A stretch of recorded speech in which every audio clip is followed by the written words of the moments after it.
back in geometry 2 years ago, you guys loved that class. You had a great teacher, most of you here. We did something called SOHCAHTOA. Remember that? Yeah.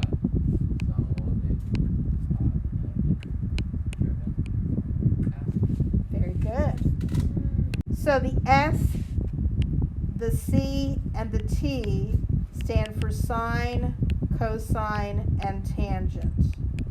And this number, the first letter here stands for the numerator, and the second one equals the denominator. So the sine of an angle is opposite over hypotenuse. What would the cosine be? Adjacent over hypotenuse. And the tangent, somebody else? What's the other? Opposite over adjacent. Okay? Well, in pre-cal and trig, you learn about their three cousins. Okay? And I'm going to put them in order. And they're cosecant, secant, and cotangent. Has anybody learned about these guys? So the way I remember this is cotangent goes with tangent, because that makes sense. They both have the word tangent in them, so they go together. And for these four, the S goes with the C, and the C goes with the S. If I were to reinvent trig, I would probably switch those two names. So the C would go with the C and the S with the S, but that's not the way it is. So you got to remember the S goes with the C and the C goes with the S, okay?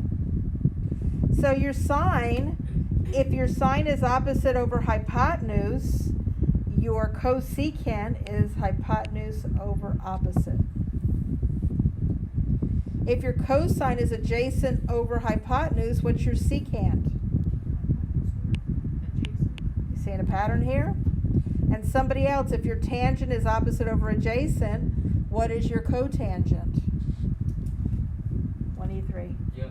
Which one? What is it? What's the cotangent? What am I doing each time? Adjacent over opposite. Very good, thank you. So we know that the cotangent is adjacent over opposite. Okay, so each one is the reciprocal of their cousin. Tangent goes with cotangent, cosine goes with secant, and sine goes with cosecant. So number 2 says that we have a right triangle and that we are looking for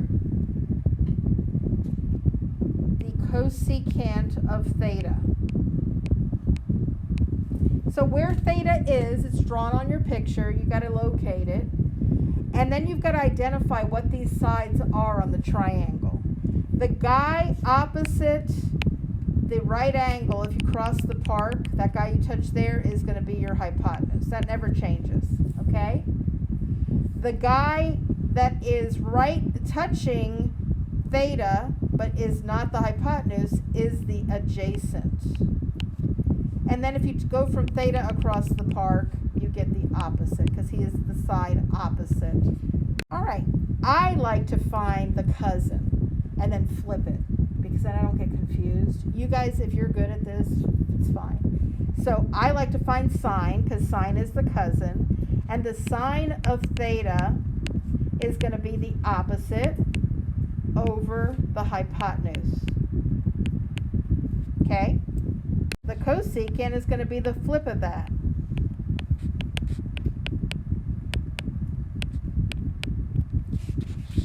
And then I can see that that 4/12 can go to 1/3. So the cosecant of theta equals root 13 over 3.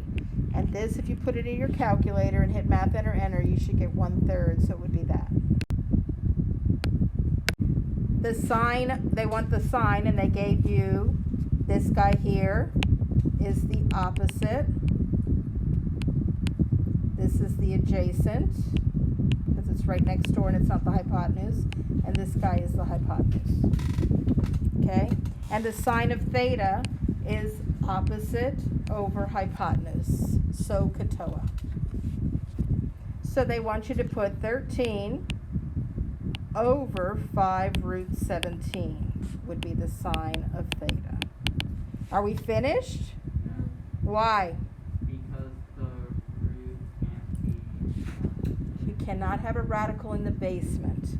So what you do here is you multiply by root 17 over root 17. And upstairs, you just gunk them together, 13 root 17.